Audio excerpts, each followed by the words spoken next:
Welcome everyone to the Adaptation Fund's Innovation Days. You're very welcome here, whether you're in the room or you're online with us, whether you turned up yesterday or you're here for the first time. We're really pleased to have you in the audience of Innovation Days. These days are running alongside Adaptation Futures. They run over 3 days. We have 5 sessions. 2 of them happened yesterday, and we start with session 3 today. Yesterday, we looked at innovation. What is it? What does it mean? We had speakers from WFP, from UNIDO, we had MIT, and we had local, talking about what their organizations do in terms of innovation.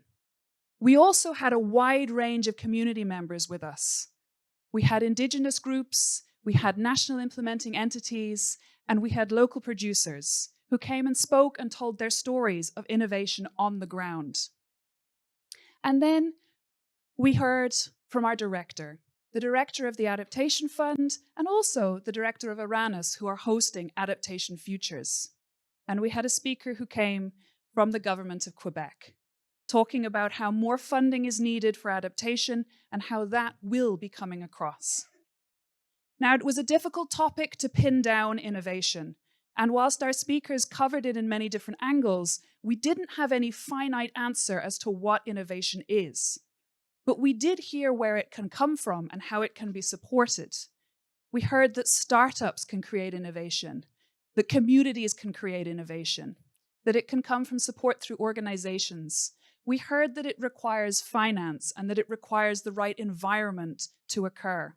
And we also heard that innovation is not any one point in time, but it is a process that occurs over time, which leads us to today, to Here and Now, to Innovation Days Session 3, in which we're going to look at our next slide, in which we're going to look at, that's not the right slide deck, in which we're going to look at innovation for adaptation. What is the process? And to talk us through that journey, we again have a wonderful panel of speakers for you to talk from their point of view of what's happening for them. What are their processes of innovation? What are they doing? There we go. The innovation process. How is it done? So to start us off on the innovation process, we're going to begin with 2 speakers, Andy Kerr, who's here with us, and we have we have Nanko Madhu, who's online, coming from Climate Kick and also from AfriLabs. We're going to look across the continents of Europe and Africa to see what's happening in terms of their innovation processes. So Andy Kerr, I look to you first.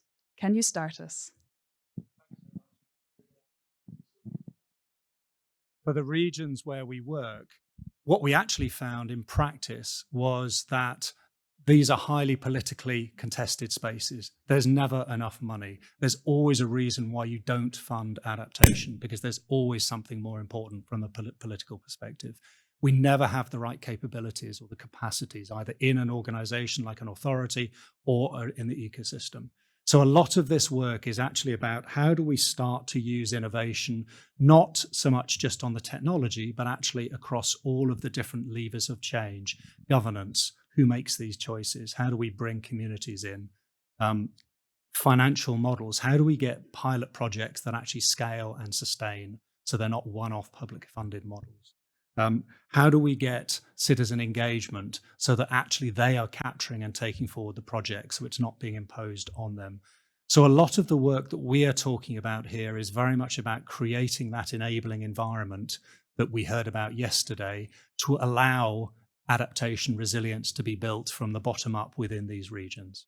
So that's just some of the how from the European side, and I can go in more detail if there are any questions.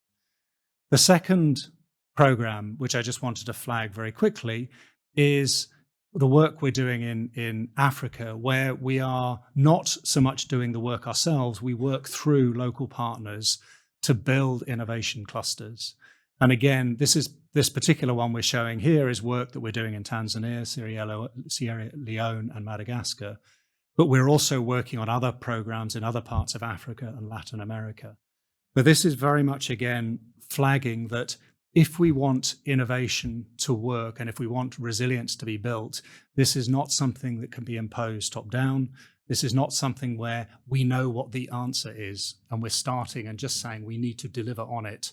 This is a learning process that starts by building capability, building opportunities, building the enabling environment, which in this case is about how do we bring local solutions to the table. So how do we support the development of local solutions through local partners that can actually tackle some of the challenges that they are facing in terms of resilience for their particular, whether it's on the agri-food side, whether it's in urban environments.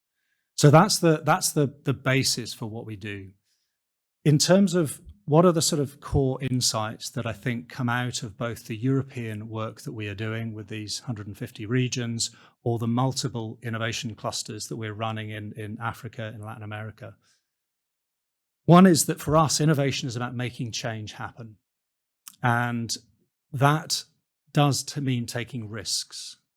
And to take risks, you also have to build trust. And so at the heart of a lot of what we're doing is actually how do you build the trust within the communities we are working in, whether that's the local authority, the municipal authority, the regional authority, or whether it's the innovation ecosystem around that space, the startups, the civic society, the businesses, the householders, to make that change happen. So it's about trust, it's about taking risks. It's also about imagination. And we haven't heard enough, I don't think, about how important that imagination is and how important storytelling is. We need to be able to have a vision and tell stories about what is the world we want to see in a particular community, in a city, in a region. Because we can't do this simply by saying, hey, look, there are a whole bunch of risks. We need to manage those risks. We actually have to say, what do we want to see in our city, in our region, in our country in 10, 20, 30 years? And then how do we manage the cascading risks, some of which will be climate, many will be economic or social. You know? So in other words, we can't divide out climate innovation and climate solutions from wider challenges that the city, the place, the region is facing. From my perspective, the storytelling and the ability to imagine this is as important as some of the technology innovation that we are bringing with our startups, because we've got thousands of some, we've supported something over 2,000 startups. So there's no shortage of this technology, there's no shortage of good ideas.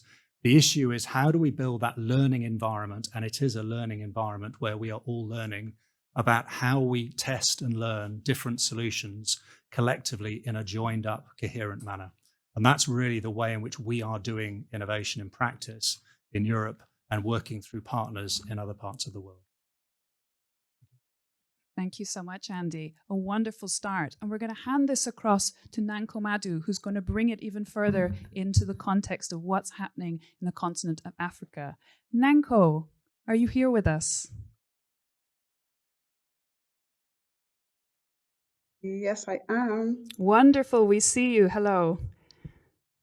Hello. Hi. So please, Nanko, the floor is yours. So thank you so much. I'm going to start by just, walking us through what, innovation for us, means as a key stakeholder within the African ecosystem. AfriLabs, just to mention for those that don't know, AfriLabs is a network of innovation and technology hubs. Across Africa, we support a total of 400 hubs across 260 cities and 53 countries on the continent. And like I said, for us, innovation basically means um, creating new ideas, new products, new processes, etc. And continuously asking ourselves a question on how can it be better? So whether it's tackling climate adaptation issues, whether it's tackling poverty, whether it's tackling fintech or access to financial services or whatever it is, really how can we continuously make it better, seeing the context that we are in, the challenges that we face as a continent. And so for us, the process is a five-pronged, five approach. For us, this is what we have seen that has worked, based on, several iterations, several learning, and several experiences that we've had in our programs. And this is what works for us in really building, developing innovation, and also that applies to the adaptation space. So the first is the importance of nurturing like a vibrant startup ecosystem. Um, Over time, in the work that we do, we've come to see that tech startups and innovators are engines of innovation and economic growth, in leading economies, be it in Asia, in Europe, in America, and it is not different in Africa. I mean, only last year, the startup ecosystem attracted over 3 billion USD in investments to the continent. And so the importance of nurturing it as a key component of innovation is very critical. And we've also seen, that um, a key step towards developing the innovation ecosystem is building synergies, between the different stakeholders within the ecosystem, those that enable the innovation to thrive. So innovation hubs, particularly, have proven to be very critical component of the startup ecosystem in Africa. Innovation hubs are basically outperforming universities in fostering creativity and collaboration among researchers, creators, etc. Innovation hubs provide conducive environments for innovation to thrive, and that influences the success of entrepreneurs and the likes.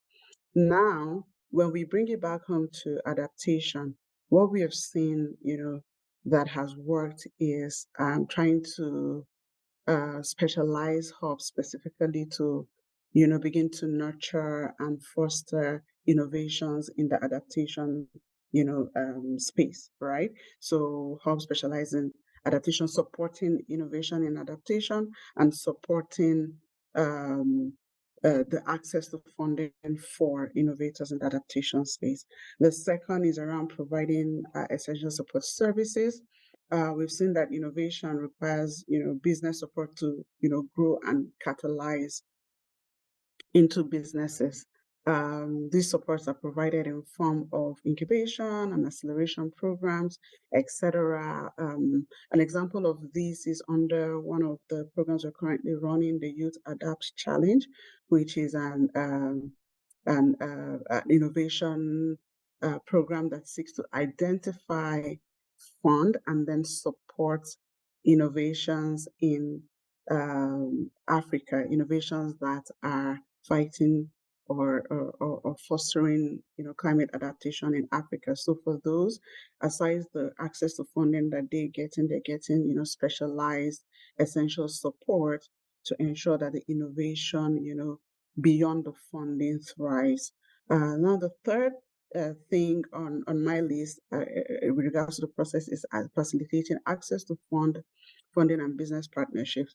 I mean, one of the biggest challenges that Africa has faced as a continent is funding on so many different levels, funding for different things on so many different levels, and it's not different for innovation and particularly the adaptation space. So just like the first speaker mentioned, the adaptation is not something that is prioritized, and it's even worse in Africa because, people don't get it, they don't see it, things are happening, they can't even relate it to, the impact of climate on it. So adaptation is not a big deal, it's mostly deprioritized, in terms of funding and in terms of of partnerships and development of that space. So as a key component of innovation, we seek to identify funding for innovators, either through funding challenges. I did mention the Youth Adapt program that we are currently running, and provide access, right, to investors to be able to invest on the continent. We're currently running I'm going to a have to matching. start pausing you there. Sorry. Do you want to finish that sentence? But absolutely, providing this access to investors. Can you just wrap up that sentence for us? Okay, so providing access to investors, connecting the innovators to investors, and then the last two things I would say is research and development, and then the amplifying of innovations around climate adaptation within our community and outside. Thank you so much. It's wonderful to hear about the priority that you need to put more onto innovation, that you're seeing the need for that, and also how you're working in terms of giving hubs for innovation and linking that back to what we had before around clusters of innovation. So we're going to move now to Rajiv Garg, who is from CTCN, and he's going to talk to us a little bit around frameworks for innovation. So continuing to think about how we move through these processes. Rajiv, hello. Oh, we think we have you Hi on everyone. mute. Hope Hi, yep. there you are. Hi. Yes. Hope you are able to hear me. Well, I represent the technology mechanism of the UNFCCC, specifically the Climate Technology Center Network.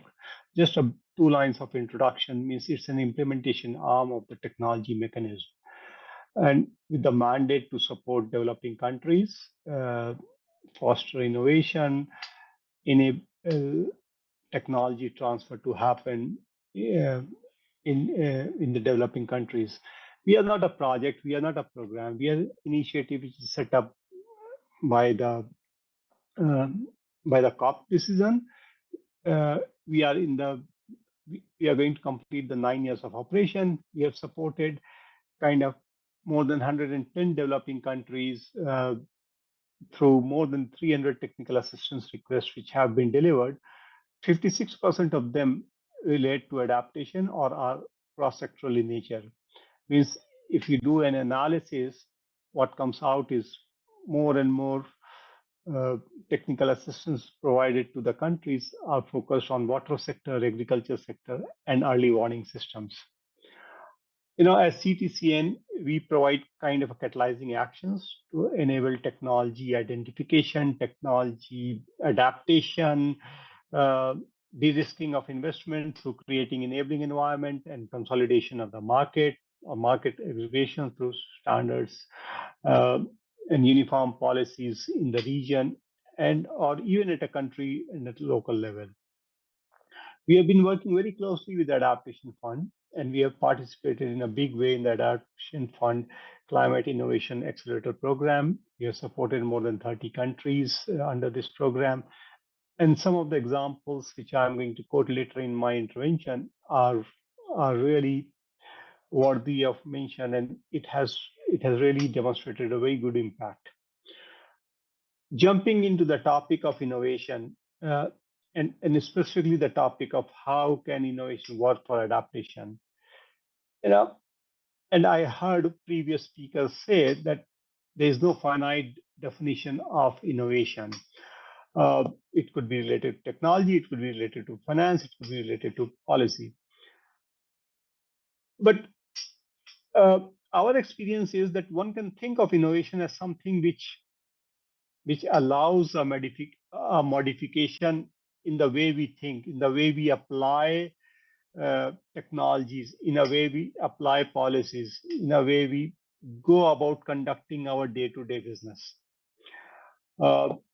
It could be change in the model of how we do business or a change in the product itself. A same product or a concept can be applied in one country X, but when it comes to country Y, it has to be adapted. And this is what is innovation all about. You have concepts and ideas, but how you drive those concepts and ideas so that it starts fitting into the local context. This is all what innovation is about. And we have repeatedly seen in all through the 110 countries which we have supported in the last 9 years that this is all about it. And this raises a very important question that or a statement which is means adaptation actions cannot be generalized. For effective implementation, it has to be tailored made, and this is where innovation is required and happens most. And this also brings to the point of, you know, kind of building up endogenous capacities, banking on indigenous knowledge, which is already present, and converting it in a more scientific way to have an action which is implementable on the ground. This is what is all about locally led adaptation as we talk about. And I'll give you a couple of examples. And this is all coming from the Adaptation Fund Accelerator Program, Innovation Accelerator Program, which we are implementing along with in partnership with UNDP and other institutions. All of you must have heard about the slam dunk technology, wherein across or along the river you lay some kind of an inflatable tube or a pipe or a product which prevents kind of flood waters, to come into the field, or you create an artificial embankment. But just think about it: you adopt the same technology, put it in a circular fashion, and use it to store water. This can be done to store water during the flood times and during the droughts.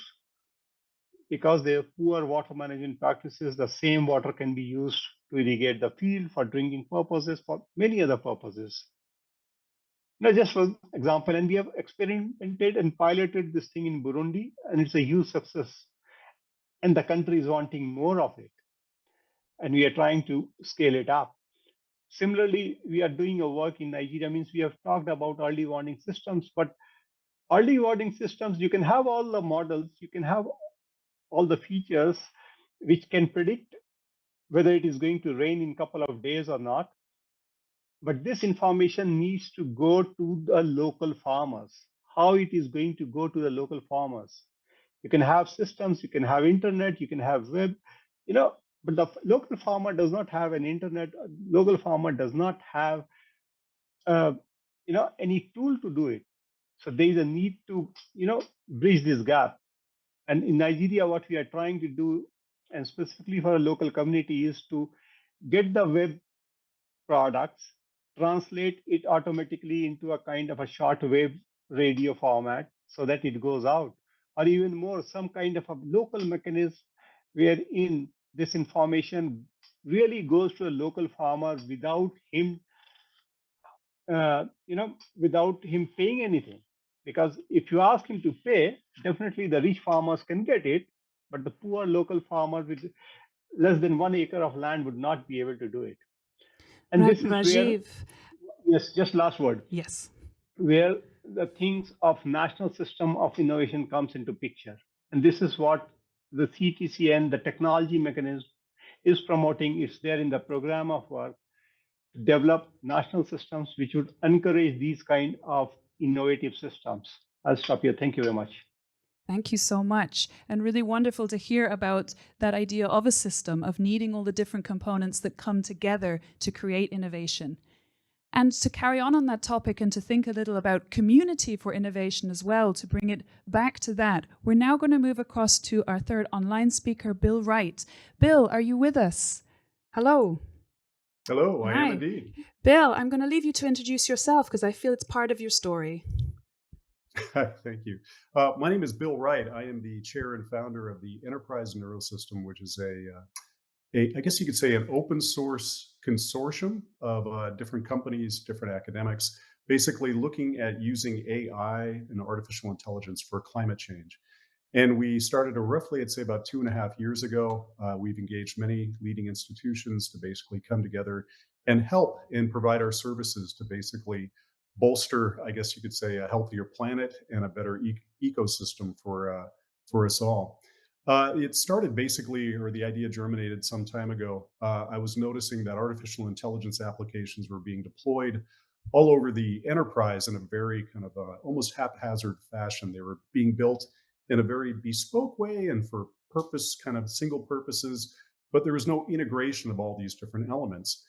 And at the same time, I couldn't help but notice the growing impact of climate change. I remember looking out the window of my home, literally right around the corner here, and with my son, who was just about maybe 7 years old at the time. And that was the day that the skies in the San Francisco Bay Area grew red. They weren't orange, they weren't smoky, they were quite literally a brick red color from horizon to horizon. And as I stood there watching with my son, I just realized I had to do something. And I picked up the phone. I work as a innovator in the Silicon Valley area. I'm a strategist, I guess you could say, employed by Red Hat, the world's leading distributor of open source software infrastructure. So I already had a background in this area and many contacts in my industry, but also in academia. I speak at colleges and assist students as well. So I was predisposed to have a very strong network to get this underway. And so I reached out to a wide variety of my friends, and we quickly determined the one thing missing in the entire climate equation for the world is a unified network uh, from a real time sensor perspective where you can understand what is happening around the planet at any given moment from all the different projects that are already in place. And so it's really almost like building a global telecommunications network. You're basically connecting all the satellite projects, the atmospheric projects, and drawing them all together in one unified architecture. And the data provenance and the data involved in climate change is relatively benign when it comes to regulatory constraints and personal identifiers, things like that. It can be openly available in many cases. And so it became a much easier use case to address. But we assembled probably roughly, I guess I want to say 180 volunteers. They come to us from, I mean, all these different corners. We had Reliance Geo, the Ravi Sinha, who's the vice president of technology development there, is actually the head of our telco working group because telecommunications will be one of the ways that this information is exchanged, especially in developing nations where those networks are already in place. It becomes a much easier prospect instead of building things bespoke to address those communications modalities. But also, we have satellite experts, we have people in the IT domain in terms of artificial intelligence, but also data systems, et cetera, et cetera. All these different designers and architects are part of it. And the thing we wanted to do was really approach it from the bottom up and the top down. And we wanted to drive innovation in this manner. So we began to engage the UNFCCC, the US State Department, AIM for Climate, the government of Tanzania, et cetera, looking for these, I guess you could say, opportunities to start applying our volunteers to basically start driving that technology development. But also, we noticed from the bottom up, there were a lot of sensor networks that have not been built yet. For example, we aren't actually implanted in nature directly. It's very interesting. We, as humans, psychologically, we stand back and observe nature, but we haven't gone directly into nature to understand what's happening. And so we're looking to implant sensors in beehives and in mycorrhizal networks and in mussel farms, which are at the mouths of riverways where human settlements, a lot of pollutants pass through. All these different natural systems can not only be climate indicators, but can also be general indicators of planetary health and migration and all sorts of different patterns. We don't understand how they necessarily communicate, but we have to do the research. And so, for example, with our bee sensors, we'll have acoustic sensors to basically understand their communications in the acoustic domain. But then also we'll have things like agricultural methane sensors embedded in it in the sensor design as well to get a sense of the surrounding methane levels. We're looking to combine elements to provide value as quickly as we can and assess the overall picture. That's really the idea. So with AIM for Climate, and I'll move through this quickly, what we did was we hosted a grand challenge. It was very exciting. We had we had dozens of different entries from around the world, and basically took a look at, I think, the ones and favored the ones that probably would not get ordinarily funded because funding is really an issue right now. As the other speakers have said, we are looking for ways to generate this kind of innovation while providing a global platform for those ideas to propagate. And so that was really the idea. And we had some really fascinating entries from all over the world. The winner was actually Agrospace, which is a satellite technology company or startup from a couple of academics in Chile and in Spain. And we were able to use their technology in yet another project proposal with UNFCCC, CTCN, and Rajiv's group, who we also work with as well. Bill. And so, I'm yes. going to have to cut you off there, but thank you for linking back to Rajiv. Do you have an end of your sentence? Just real quickly, it's been a delight to work with UNFCCC, and they are driving some really innovation, really interesting innovation around the world right now. So that would be it. Thank you so much.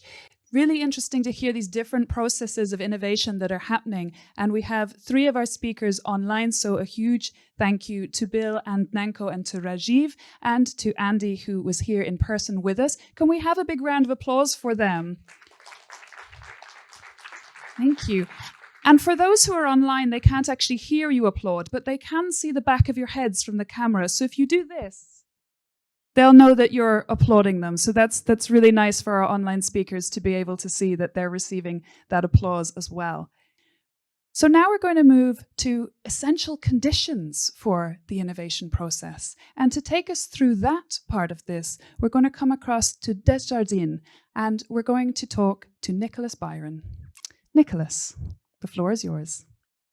Thank you very much. I'm very glad to be here with you this afternoon. It's never easy to be part of a panel right after lunch, but I'll do my best. And I'm really glad Kurt just talked about systemic changes. How can we achieve systemic changes? Because I think this is really what is it all about. We know that climate change is probably the greatest challenge of the century, and our inaction actually is the greatest risk. And climate change, human-induced climate change, is already affecting many extreme weather and climate events in all regions of the world. And this has resulted in widespread negative impacts, such as droughts, landslide, forest fire, loss of incomes, changing in the rainfall patterns, for example. And climate change is increasing food insecurity, widening inequalities, driving conflicts, migration, etc. And biodiversity, actually faces the same challenges. The biosphere is altered as an unprecedented degree. So over the next decades, we will be experiencing some environmental tipping points and the window of opportunity to ensure livable and sustainable future for all is rapidly closing, actually. So this leads to at least 4 challenges. The first one, I would say, is the ambition challenge. You were talking about imagination, audacity. To limit global warming to 1.5 degrees and avoid the worst consequences, we will need immediate and deep emission reduction. If we are to cut emissions by 50% by 2030, which is within 6 years, actually, the energy transition is good, but will not be enough. And we need systemic changes. It will take a lot of boldness, a lot of audacity to change our production and consumption patterns. The second challenge, of course, is the adaptation challenge, because at the same time, we'll have to adapt. The world is leading to a global warming of 3 degrees, more or less. And half of the world's population already lives in high-risk climatic zones. Some regions of the world, particularly coastal and densely populated areas, might just become totally inhabitable in the future. So the third challenge, I would call it the leave no one behind challenge, the inclusion, the financial inclusion challenge. The most vulnerable population and those most impacted by climate change and environmental degradation are the same ones that are already served by local, small, or microfinance institutions. And many of them, they simply do not have access to basic financial products and services, actually. So financial exclusion is significantly higher in countries most vulnerable to climate change. Worldwide, of the nearly 3 billion adults live in climate vulnerable countries, about 60% of those adults are not financially resilient, and more than 40% are unbanked, which means that when you are unbanked people, unbanked adults, they lack the financial products and services to help them to address climate impacts. access to bank account, loans, to insurance, even access to online payment services, for example, has a significant impact on reducing poverty and improving resilience and adaptation to climate change. So the fourth challenge is obviously finance. Investment needs in the sustainable development goals and our goals according to climate change are huge. And the scale of the current financial flows is insufficient. So currently, only a fraction of the global financial, a fraction of the climate finance is directed toward adaptation, and most of this money comes from the public sector.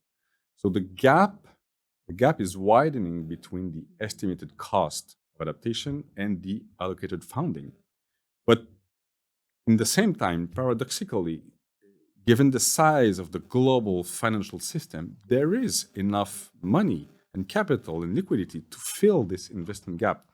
But there are barriers to redirect this money toward capital action. So we need to raise the level of ambition. Financial institutions, such as Desjardins, but every financial institutions must be the driving force behind sustainable change and systemic changes. It is also in their own strategic interest. Financial institutions must prepare to face a hot house world scenario, a scenario assuming that currently implemented policies are leading to a 3 degrees global warming.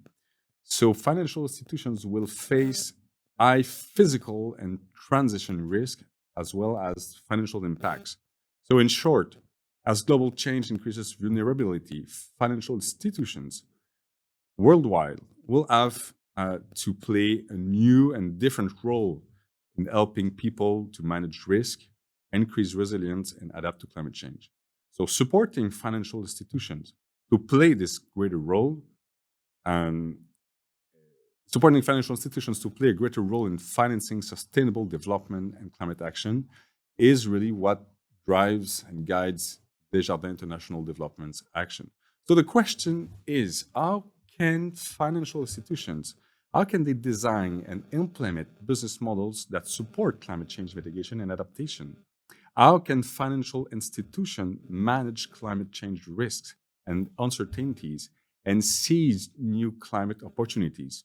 So for us, the two main answers or the two main essential conditions, well, you can see it, it's financial inclusion and mainstream climate action within financial institutions. For example, how can small farmers, how can they invest in climate smart agriculture systems if they don't have access to loans or a bank account? How can we accelerate the energy transition without financial services? How can we increase our resilience to climate shocks by developing new economic activities without the support of the financial institutions? So, for example, recently, I had the opportunity to visit farmers in Colombia 2 weeks ago, actually. And what we saw there is that rising temperatures are drying out the soil much more quickly than before. Heavy rains are destroying tomato plants, and crops are being invaded by new diseases and insects. All those impacts are very linked to climate change. So the local financial institution, the local financial cooperative, which the farmers were already doing business with which the farmers were already doing business, this financial institution was able to offer those farmers financial product and services to adapt uh, uh, to climate change, such as buying greenhouses, improving water management, training pest management, etc. So it wasn't external money or international project that came over and helped to adapt. Really, it's the financial inclusion, the financial institution, mainstreaming climate action within those financial institutions, and financial inclusion that help them to adapt to climate change. Well, in fact, and I will conclude with this, financial inclusion and mainstreaming climate action within financial institutions makes it possible to address several issues at the same time. It can accelerate the transition to a green economy. It can enhance financing for resilience and adaptation to climate change, scales up solution, leave no one behind, increases and diversifies the income of vulnerable population, and reduce the vulnerability of financial institutions to climate risk. And this is how at Desjardins International Development we innovate, and this is how we can raise ambition. If we have time, just 2 more minutes, if we have time, we have a little video. It's in French, but you'll see what it's all about. So we're in Haiti.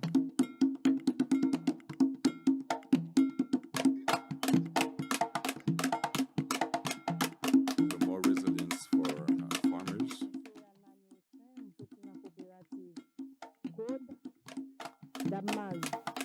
Mwen se yon dam, mwen genyen 3 pitit, 2 filles, yon garçon. Mwen leve jen param, se nan agriculture yote ap fè jardin, ap fè élevage. Men, par rapport à zone kote nou ye son pays cyclonique, nou toujou frappé par cyclone. Se kon gen gros pied bois nan jardin yo, se kon gen bête qui fè niche an dan jardin yo, par rapport à tout critère ça te rend nous te kon travail pour travail. Lèm din jen a fè fitide ya, nous avons un grand changement. Avec tout le monde, comment pour nous gérer le jardin. Il dit que pour nous planter le jardin sous forme agroforesterie. Ça vient nous diminuer la misère, diminuer le grand goût, la caille. Il fait taille dans le jardin. Il aide nous comment, si des vieux pieds cacao qui pas bon pour nous retirer, il va nous pour nous mettre dans le jardin pour aider nous à grandir agroforesterie. Il montre nous comment pour nous planter le jardin. Comment pour nous mettre gros pieds bois, si nous des pieds bois, nous mettre devant le jardin, pour les cycles à venir, pour pas rentrer pour craser cacao. Et chaque fois nous allons, nous jouons une quantité, qualité bagaille différente.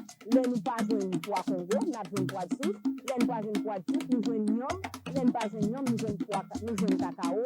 Ça vient aider nous, nous jouons plus moyens pour nous fonctionner avec la vie de nous, pour nous jouer manger pour nous bailler, et pour nous jouer l'argent pour nous mettre dans notre poche.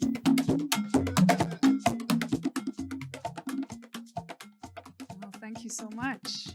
Wonderful to see this and to hear through these different ideas and conditions that we need. And you were getting many nods from our next 2 panelists as you were talking. Every time the word finance came up, their heads were going. So we move across now to the African Development Bank, and we have with us Rita Effa and Edith Avuera. And Rita, I believe you're going to start for us. Please talk us through accelerating adaptation. All right, thank you very much. Thank you very much, Elinor and fellow panelists. It's a pleasure to be here.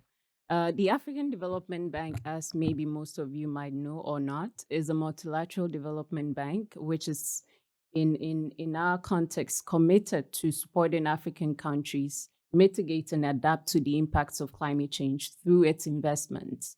I think one thing we've had in the context of innovation is also it's important to have innovative financial instruments. And so you can think of the African Development Bank as a multilateral development bank that is committed to deploying as diverse and as many different financial products, which are all connected to help our regional member countries address the impacts of climate change on them.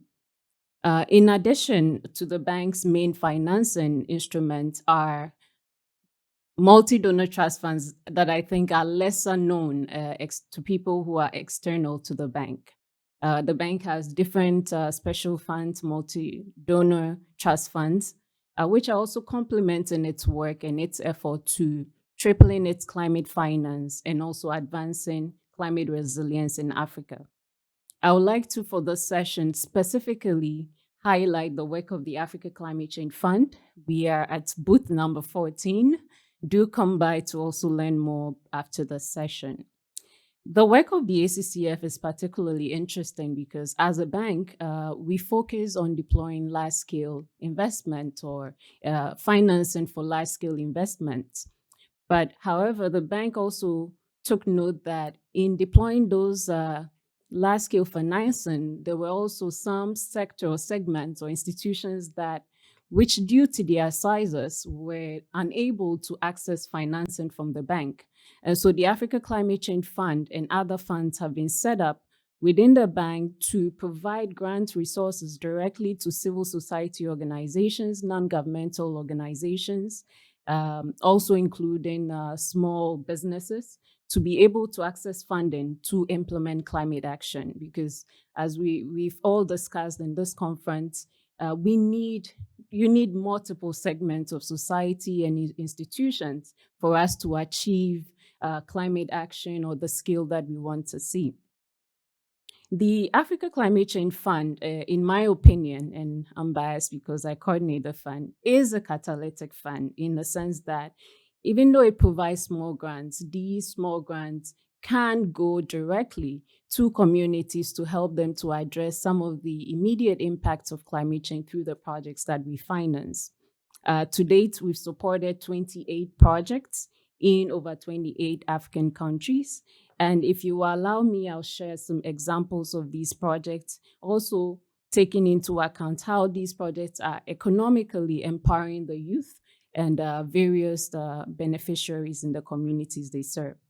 One example is the Mozambique project, which is a climate resilient agriculture project with a focus on building the resilience of communities in 10 communities in Mokubela district in the Zambezia province.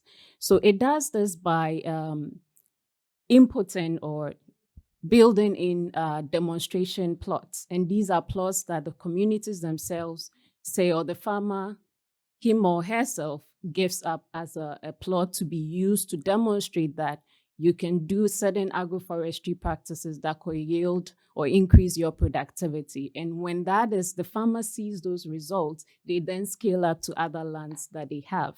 So through this project, we've, with the support of the implementing entity, AFC Foundation, 10 demonstration plots have been instituted in the communities. Overall, these have yielded, the evidence we see is that initially farmers had doubts about these practices, that if you think of agroforestry plots, they are both integrating agriculture as well as forestry practices, and is demonstrating that it could yield to certain results. So the demonstration of it in the sense that the farmer is able to harvest different types of crops all year round is showing them that indeed these can work, and it's helping them that indeed they even have the technology or the low technology or the agroforestry practices with them to scale up to other farms. Also in this project are also efforts. Mokubela is, it also has some mangrove forest which borders the coastal, it's a coastal area. And so there's been a lot of deforestation over time. Through mobilization of the community led by the youth, they've been able to reforest at least 13.5 hectares of degraded forest land in some of the communities. The second project I want to highlight, okay, we've run out of time, but the second project I want to highlight is the Uganda-Kenya Green Energy Project, which is implemented by, the first project is implemented by ICHE, and the second project is implemented by AFC Foundation. But what I'm basically, I want us to understand is that even though these are low-tech technologies or low-carbon practices, it's important given the context in which we are working. You can't just say because in the context of innovation, you're bringing high-tech technologies to some of these communities. It just will not work. So it's important to look at what exists and to build on that. So innovation in this context, in the projects financed by ACCF, could be looking at what communities have in place and building on them. I want to end with the fact that at the ACCF, we solicit proposals through, we solicit projects through calls for proposals. And when you come to these conferences, institutions are interested in how can we access funding. So the good news is that we have an up and coming call in the first quarter of next year. And we invite you to check out our website, come to our booth, or just Google ACCF. And this call for proposal will focus on methane abatement, looking at sectors such as food and agriculture, as well as waste. Thank you. Thank you so much.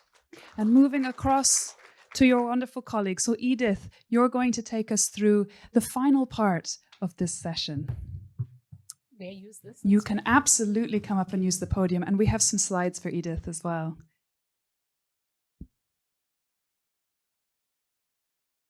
Okay, thank you very much. I'll just build off where my colleague has left to touch on a program that we have, which is the Africa Adaptation Acceleration Program. This is a program exclusively focusing on how to mobilize financing for adaptation and ensure that we have transformative adaptation interventions in the African continent. It's a program that we're implementing with the Global Center on Adaptation. Can I control the slides? Okay, thank you. So I will try and keep it very brief because Nanko, who presented earlier, is actually one of the innovation centers that we are using to actually implement the program, because we implement the program through enterprise support organizations. So the AAAP program focuses on 4 pillars: agriculture, infrastructure, youth, and innovative financing facilities. I'd like to focus specifically on the youth pillar, because what we've realized is young people within the African continent, and I'm sure you've seen the same where you are very innovative. They're already testing and trying different solutions at the grassroots level and making a change. So under the Africa Adaptation Acceleration Program, which we call the AAAP program, we've got the Youth Adapt Challenge. So this is an annual challenge, which is a call for proposal for innovators, entrepreneurs in the continent who have solutions specifically on adaptation and resilience. The first call was in 2021. We had a call last year, and this year we'll also have a new cohort, which we will unveil at COP28. Basically, the call is, what we do is that we take them through an acceleration program. They get about $100,000, which is a grant. And they also go through mentorship, as well as networking and peer learning and peer networking as well. So this is a program that has produced very interesting results. I must say that when you work with young people, you see results. The results that I'll share with you, we have received these results in 18 months. So while climate, we know that each year we have COPs, we talk a lot, but with young people, they're actually implementing, and we're seeing results within a very short time. So one of the things that I'd like to just mention 3 areas where we've seen concrete results. One is in job creation. So they've been able to create about 8,500 jobs. And these are enterprises that are just 33 enterprises so far because of the large amount of money we give them. They've also been able to increase their revenue by over 120%. And many of them have actually expanded into new areas. I'd like to focus on 2 issues. One is scale and sustainability. As you can see, as you fund youth one by one, you would not really be able to reach to scale. So we are now beginning to think of how do you transition them from a grant into concessional financing for purposes of sustainability. So scale and sustainability becomes very important. And therefore, we are looking at how do you cluster these youth entrepreneurs into special purpose vehicles. And under a special purpose vehicle arrangement, assuming that they're in the agriculture sector or they're in the waste sector, you're then able to attract financing and you're able to work with financial intermediaries who can make this financing available. So right now we are looking at the transition for those that we have supported is to transition them into what we are calling a Youth Adapt Financing Facility, which we are currently structuring. It's a facility that will provide, will provide concessional funding, you working through financial institutions.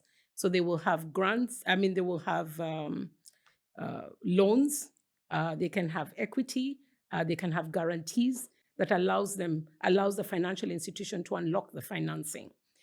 Secondly, it also provides capacity building, a TA support that provide support to the financial institutions. Because what we've realized, a lot of the financial institutions are struggling to develop green projects. So being able to support the financial institutions to understand what's climate change, how do you create a pipeline of green projects, and then also to provide financing to the youth enterprises as well, for them to be able and build their capacity to understand adaptation issues, to also look at how do we reduce our footprint as a company. So that is what the financial facility will look at. I'd like to conclude with a 1-minute video. I hope we do have time. Okay, great.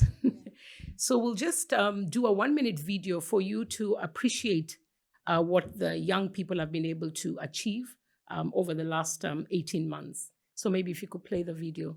Thank you. Africa Adaptation Acceleration Program, the AAAP, with a special feature on its Youth Adapt flagship, driven by the collaboration between the African Development Bank and the Global Center on Adaptation, is on a mission to mobilize a staggering $25 billion by 2025. This financial thrust propels vital climate change adaptation activities spanning 4 critical areas.